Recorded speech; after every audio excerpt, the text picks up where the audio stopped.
मित्रों, आइए पुनः चिरयौवन फास्ट नेचर क्योर पर आपका पुनः स्वागत है। और आज का विषय है इंसान का विषाणु से युद्ध। दो प्रश्न हमारे इसमें पुनः उठते हैं। क्या विषाणु रोग का कारण है? तो स्वतः ही आम लोग तो यही कहेंगे कि हाँ, हमारे पास जो मक्खी, मच्छर और विषाणु हैं वो हमारे रोग के कारण बन सकते हैं। बात भी सही है, बन सकते हैं, लेकिन वो किन परिस्थितियों में बनते हैं और किन परिस्थितियों में विलुप्त हो जाते हैं और किन परिस्थितियों में वो हमारे लिए सजाती होते हैं और किन परिस्थितियों में वो हमारे लिए विजाती होते हैं। यानी शत्रु और मित्र का हम भेद कैसे करें विषाणु के साथ। तो इसके लिए कोई ज़रूरी नहीं कि इस विधा को जानने के लिए आपको कुछ अलग से काम करना पड़ेगा। इसके लिए आपको सिर्फ इतना सोचना है कि हमको कैसे लाइफ स्टाइल बनानी है नेचर के साथ, प्रकृति के साथ। जैसे कि पंच महाभूत तत्व तो किस प्रकार से दिन में क्या टेम्परेचर होता है, दोपहर में क्या होता है, शाम को क्या होता है और रात्रि को क्या होता है और अर्धरात्रि को और सुबह का क्या टेम्परेचर होता है। तो इतने सारे फ्लैक्चुएट टेम्परेचर जो होते हैं वो विषाणु को क्रिएट करते हैं और उनको मारते भी हैं। तो देखा जाए शत्रु और मित्र का भेदभाव टेम्परेचर से फ्लैक्चुएट होता है। जब टेम्परेचर अप एंड डाउन होता है तो नेचर के साथ साथ हमारा भी शरीर उसी प्रकार से फ्लैक्चुएट होता है और वो बड़ी तेज़ी से उसी समय वो हम उस भाव से काम करता है नेचर के साथ जिस भाव से उसे करना चाहिए। तो प्रकृति ये कहती है कि नेचर में जब भी व्यक्ति कोई कार्य करता है और उसके साथ जब वो भोजन का समन्वय होता है तो भोजन कितना उसका क्षार युक्त है या प्रोटीन युक्त है। प्रोटीन से मतलब है जैसे जिसमें गरिष्ठता हो, जैसे कि तेल होता है, चर्बी युक्त भोजन होता है, घी होता है, दालें होती हैं, मांस होता है, मछली होती है, अंडा होता है। तो जो चीज़ें ज़्यादा प्रोटीन युक्त होती हैं वो ज़्यादा जल्दी सड़ती भी हैं और बहुत जल्दी हमारे शरीर में विकार भी पैदा करती हैं। तो वो कितनी मात्रा में हमें प्रोटीन लेना है और कितनी मात्रा में हमको प्रोटीन का सेवन नहीं करना है, तो इस पर भी हम चर्चा करते रहेंगे। तो आज का विषय था क्या विषाणु रोग का कारण है।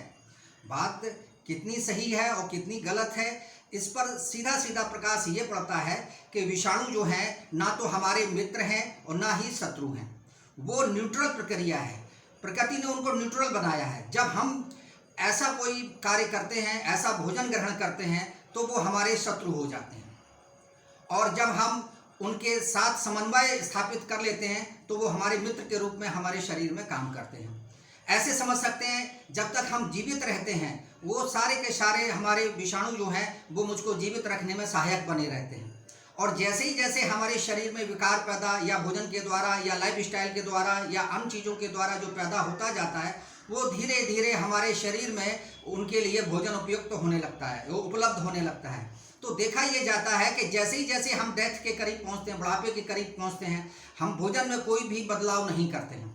जब भोजन में बदलाव नहीं करते हैं तो विषाणु को हमारे शरीर में विकार बढ़ने से या ब्लड में ज़्यादा प्रोटीन बढ़ने से जब वो यूज नहीं होता है हमारी गर्मी से, तब वो उसमें विषाणु को मौका मिल जाता है और वो हमको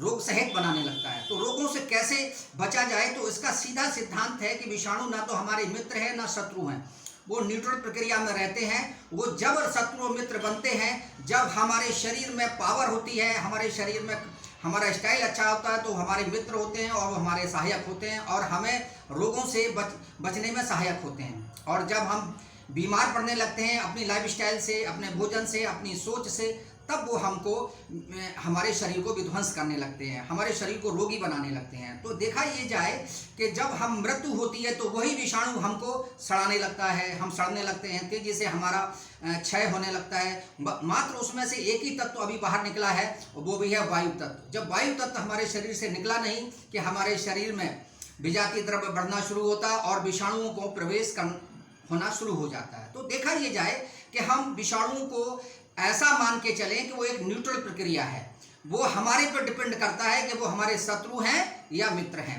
अब आता है विषय, क्या विषाणु दवाइयों से ठीक होगा। विषय बड़ा लाजमी है क्योंकि हम लोग चारों तरफ दवाइयों के ढेर में बैठे हुए हैं। जैसे कि बारूद के ढेर पे बैठे हैं, वैसे ही हम दवाइयों के ढेर पे बैठे हैं। कहते हैं कि गोली दो तरह की होती है, एक ड्रग की गोली होती है और एक बारूद की गोली होती है। तो ड्रग की गोली जो होती है वो अगर हम धीरे धीरे खाते रहते हैं और जीवन पर्यंत हम बीमार बने रहते हैं और स्वस्थ बनते हैं, फिर बीमार बनते हैं, फिर स्वस्थ बनते हैं, तो देखा ये जाए कि हम ना तो रोग मुक्त होते हैं ना स्वस्थ होते हैं। तो इस प्रकार से देखा जाए कि हम दवाइयों से हमारा कोई भी भला नहीं होने वाला है। हम चाहते हैं कि दवाइयाँ सिर्फ वैकल्पिक रूप में हों। जब कभी कभार बहुत ही आलस में है और हम कुछ अपने शरीर के लिए नहीं कर सकते हैं, तब हम थोड़ा सा ड्रग का इस्तेमाल कर सकते हैं। कोशिश ये करें कि हम प्रकृति के साथ चलें, प्रकृति के नियमों को साधने की कोशिश करें। प्रकृति हमारे साथ हमेशा खड़ी है और खड़ी रहेगी। प्रकृति के हम पुत्र हैं तो प्रकृति हमारी माँ है, और माँ कभी भी अपने बच्चों को रोग से भरा हुआ नहीं देखने चाहती, वो रोग मुक्त चाहती है। और हम लोग प्रकृति को अपना दुश्मन मान के चल रहे हैं। उससे बचने के, उसके टेम्परेचर से बचने के लिए जाने क्या क्या उपाय हमने खोजे हुए हैं और वो हम कर रहे हैं। तो आज हम यहीं पर अपने इस चैनल में छोटी सी बात रख के अगले विषय पर हम शीघ्र आएंगे, और वो विषय होगा कि हम कैसे अपने आप को स्वस्थ हमेशा बनाए रखें प्रकृति के साथ मिलके। तो हम चाहेंगे कि हमारे जितने व्यूअर्स हमको देख रहे हैं वो हमको सब्सक्राइब करें, हमको लाइक करें और हम पे कमेंट जरूर करें, और कोई ऐसा विषय भी हमको दें जिस पे हम आप पर वीडियो बनाएं, और हम आपके लिए पुनः इस वीडियो पर आने के लिए तैयार हैं। और मैं सभी का सहयोग चाहूँगा कि वो मुझे अपना सहयोग दें।